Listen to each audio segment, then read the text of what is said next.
Cameroun, la porte fermée du président de la République.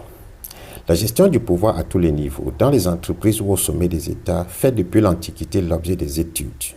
Si l'on n'a jamais réussi à en dégager des théories qui en font une science exacte, des exemples pris ça et là ont permis d'élaborer certains principes à partir du vécu de la pratique. Nicolas Machiavel est l'un des auteurs qui a laissé ses observations par écrit, décrivant des situations vécues et les comportements des dirigeants dans des situations précises. Son livre Le Prince contient des leçons tirées des événements réels.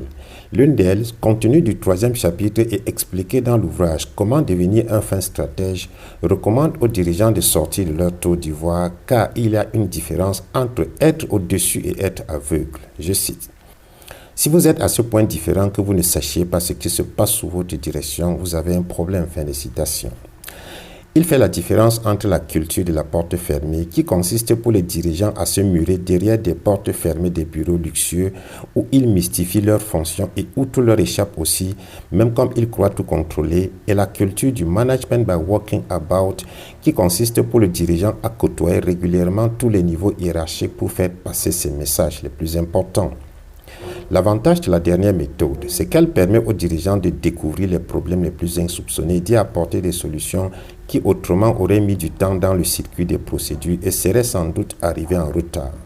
Cette approche est illustrée par cette citation du gestionnaire japonais Edward Deming qui disait, je cite, « Si vous attendez que les gens viennent à vous, ils ne vous feront pas que des petits problèmes. Les gros, vous devez partir à leur recherche et les trouver vous-même. » Fin de citation. La méthode de gestion du pouvoir au Cameroun reste celle de la porte fermée. La fonction présidentielle est mystifiée. Celui qui occupe le poste n'est jamais dans la rue pour toucher du doigt les réalités. Les rares occasions des fêtes où il doit sortir, les rues sont bloquées des jours à l'avance et lors de la sortie, il est entouré d'une ceinture de voitures blindées pendant que des éléments des forces armées sont alignés tout au long du passage, tenant en respect les populations. Est-ce à sa demande ou le fait-on contre son gré? Toujours est-il qu'il est inaccessible. Quand il sort de la tour d'ivoire immobile du palais présidentiel, il est dans la tour d'ivoire mobile de la voiture présidentielle, tous les deux fonctionnant comme des refuges. Le président de la République est coupé du peuple par de nombreux intermédiaires dont le rôle est parfois questionnable. Le même Nicolas Machiavel, le plus souvent perçu d'un mauvais côté, explique pourtant dans le chapitre 9 de Le Prince que le dirigeant doit avant toute chose chercher à s'attacher les faveurs du peuple parce que sans l'assentiment du peuple, il peut avoir un très beau bureau à l'étage de la direction, mais il n'aura rien de plus. Car rien n'assure mieux votre pouvoir que le soutien du peuple, rien ne le menace plus efficacement que les intermédiaires incompétents. Fin de citation. Pourquoi le président de la République du Cameroun est-il isolé du peuple? S'isole-t-il lui-même ou il est isolé? S'il s'isole lui-même, pourquoi? Est-ce pour se protéger ou est-ce pour ne pas faire face aux réalités des Camerounais? Et s'il est isolé par les autres, serait-ce pour l'empêcher d'être au courant de la situation réelle et lui faire accepter ce qu'on veut? Les questions que suscite la culture de la porte fermée sont en effet nombreuses, déjà parce qu'elle impose la présence des intermédiaires dont le rôle est plus souvent contre-productif.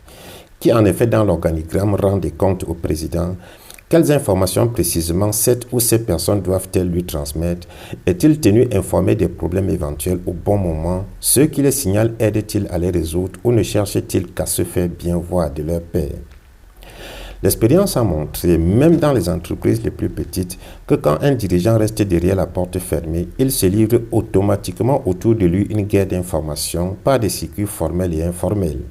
S'il n'a pas le recul nécessaire, ce qui est rare, pour filtrer l'information et la comprendre en fonction de celui qui la donne, il devient rapidement l'otage de l'entourage et des intermédiaires.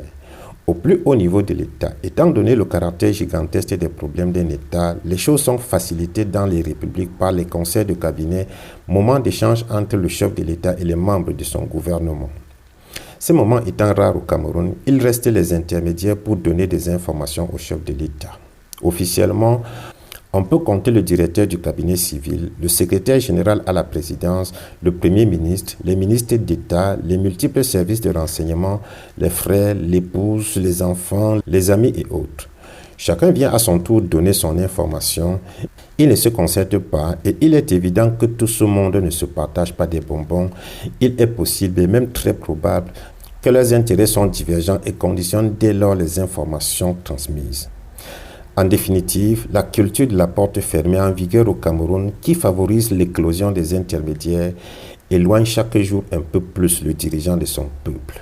Pas étonnant que les problèmes du peuple soient mal perçus au sommet, voire simplement inconnus. À demain. À demain.